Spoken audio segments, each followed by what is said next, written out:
Bonjour à tous, aujourd'hui je vais vous présenter des maquettes un peu particulières et non pas une mais deux séries japonaises qui sont totalement inconnues en France et je tiens d'ailleurs à saluer ici les personnes qui m'ont poussé à faire ce sujet parce que j'ai la mauvaise idée de donner un choix sur Facebook, donc coucou Toykitch, coucou Lapinoux.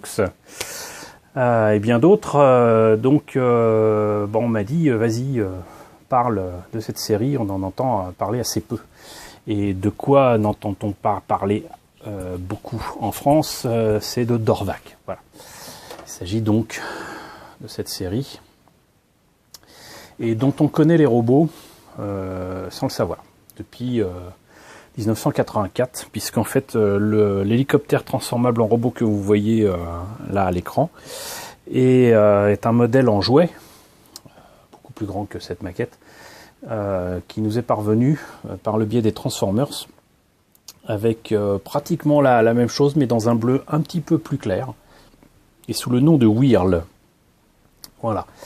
Et dans la même collection de chez Dorvac, Transformers a hérité d'un Transformers, je crois que c'était un Autobot, qui s'appelle Roadbuster, et qui était en fait issu très exactement de la même série. Donc non seulement ça va me permettre de revenir un petit peu sur cet aspect des choses. Dans les années 80, en fait, on a beaucoup de choses, mais même dans les années 70, on a beaucoup de choses qui nous sont parvenues du Japon directement ou par le biais des États-Unis, avec très souvent des objets, des produits dérivés et des robots transformables dont on ne connaissait pas l'origine et qui venaient en fait de séries animées japonaises. Alors Dorvac, j'aurai l'occasion de revenir dessus de toute façon parce qu'il n'y a pas que cet hélicoptère ou Roadbuster qui est en fait une espèce de 4x4, de véhicule à 4 roues qui se transforme en robot. Il y a aussi des espèces d'armures, de petites armures que je trouve très sympas, qui sont, comment dirais-je, très proches de ce qu'on trouve dans moi ce que j'appelle SF 3D, mais que tout le monde appelle Mac, donc Machine Gun Krieger, Maschinen Krieger, je suis désolé, j'ai pas fait allemand, mais donc il y a énormément de kits qui existent autour de Dorvac, et j'aurai l'occasion de vous en présenter quelques-uns que j'ai eu la chance de trouver moi-même à la fin des années 80. Donc ce kit fait partie de ces kits que j'ai trouvés. Et c'est un kit au 1 centième, comme vous voyez ici, qui s'appelle donc Ovelon Gazette. C'est très exactement le modèle qui a été repris sous le nom de Whirl, sous le label Transformers chez Hasbro. C'est une maquette, si je ne me trompe pas, de Gunze Sangyo. On en profite d'ailleurs pour montrer le prix que je l'ai payé à l'époque, 35 francs. Voilà ce que donne le kit monté et peint, c'est pas mal. En plus là ils reprennent très exactement la pose de l'illustration, c'est assez sympa. Pour une fois qu'il est possible de refaire la pose de l'illustration, c'est quand même cool. De dos, bon ça on s'en fiche un peu. Toujours des illustrations du modèle, alors là on a les armes, une sorte de mode Gearwalk un peu moche, hein, que ce soit comme ça ou comme ça. Et quand on enlève les armes, il n'a pas des mains mais des espèces de pinces. Voilà. Et comme c'est du Gunze, alias maintenant on appelle ça Mr. Hobby, bien évidemment c'est les produits Gunze qui sont proposés à l'achat pour les références couleurs. Voilà, est-ce qu'il y a d'autres choses à voir? Non. Donc ça c'est le Valon Gazette. Alors ce qu'il y a de rigolo, c'est que je me suis rappelé que j'avais d'autres kits qui non seulement étaient de Dorvac, mais en plus de ça étaient proposés sous un boitage assez étrange. Et j'avais acheté ça il y a quelques années, et dans un cadre très particulier, puisque j'étais responsable, voilà, petite mise au point, j'étais responsable de la rubrique faux, et donc pirate, jouets ou objets pirates du magazine 10e Planète. Et je crois pas que ce soit passé dans le magazine, je crois que j'avais préparé la rubrique, mais au moment où j'ai appris qu'il n'y aurait pas de numéro 52. Mais donc j'avais acheté exprès pour ça cette boîte-là, d'une marque qui s'appelle Hobbycraft, et qui est très, très spéciale, puisqu'en fait, d'après les boîtes qu'on trouvait dans les boutiques, on a fini avec celui-là, je vous présenterai l'intérieur plus tard. Donc, d'après ce qu'on trouvait en boutique, non seulement il y avait des objets comme ça issus de l'animation japonaise, mais en plus de ça, Hobbycraft faisait aussi des maquettes d'avions tout à fait normaux. J'avais pris comme ça du F4. C'était vraiment pas très cher, et ça prétend, là où c'est que c'est marqué, voilà, ça prétend être canadien, mais pour autant, à l'intérieur, de toute façon, j'aurai l'occasion de montrer les pièces. Très clairement, on a affaire à des écritures coréennes. C'est coréen, ça, hein, ni plus ni moins. Et je vais vous le dire, hein, puisque vous l'aurez deviné, c'est une maquette pirate, c'est une copie. Elle n'est pas très bonne en plus, d'un kit japonais, donc de Gunze. Du coup, je vais peut-être quand même vous montrer ce que ça donne pour prouver que c'est une copie. Alors, petite précision quand même, je ne sais plus où je l'avais marqué, ça. Voilà.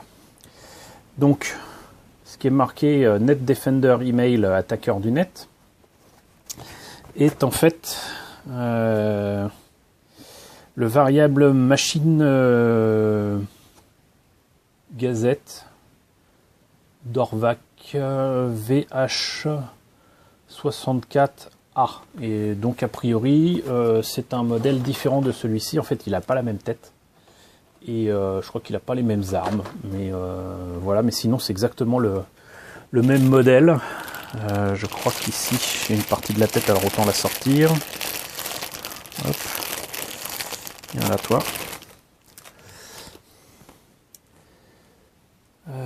Ouais, c'est ça. Ou pas.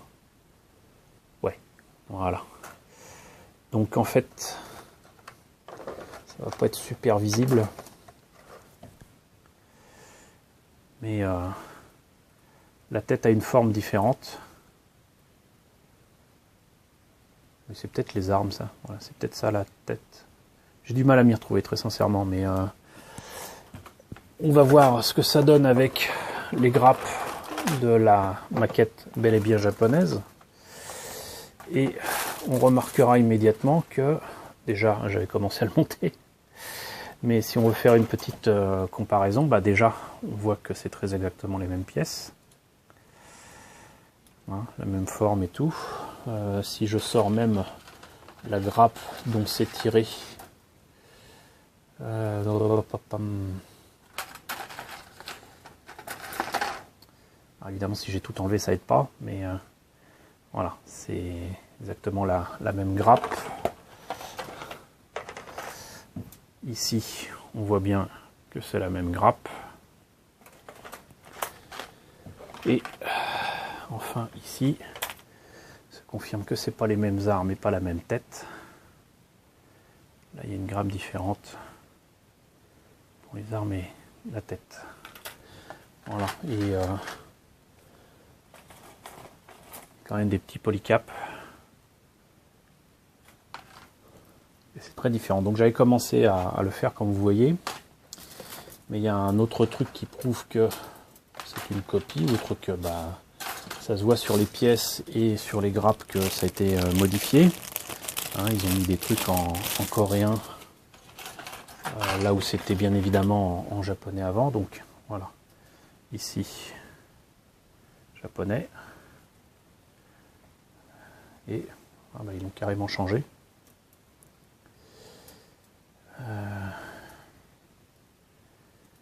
C'est bizarre ça. Et ici, ils ont remplacé et ils ont mis là. Bon. Quoi qu'il en soit, ça reste une copie et on a normalement la preuve ultime avec les décalques et la notice.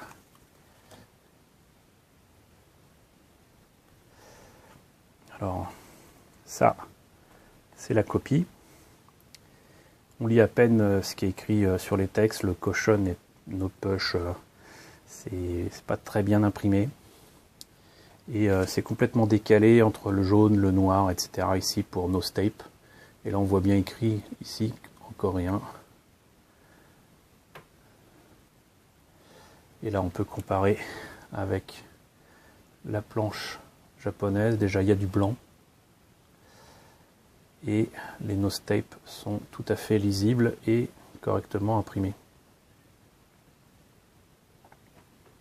Ce qui n'est absolument pas le cas là. Voilà. Enfin, bien évidemment, il y a la notice. Donc, notice en couleur pour la maquette japonaise. Et ils ont astucieusement repris les dessins.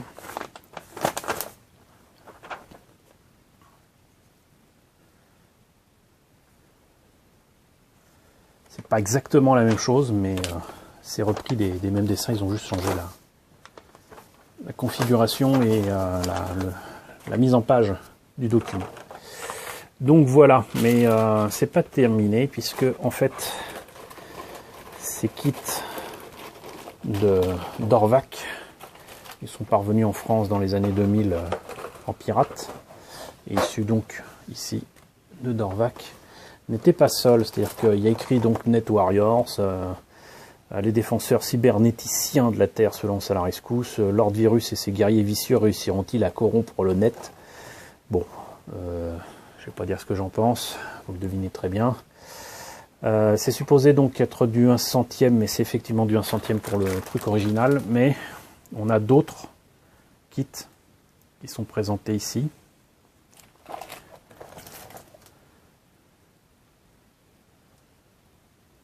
Visiblement, ça c'est supposé être les méchants et ça c'est supposé être les gentils.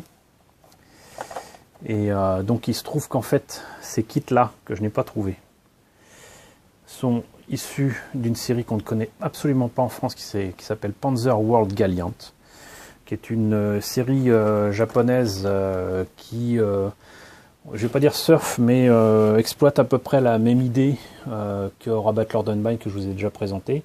À savoir que ça se passe dans un monde fantastique, mais avec des robots géants, quoi, on va dire, pour faire simple.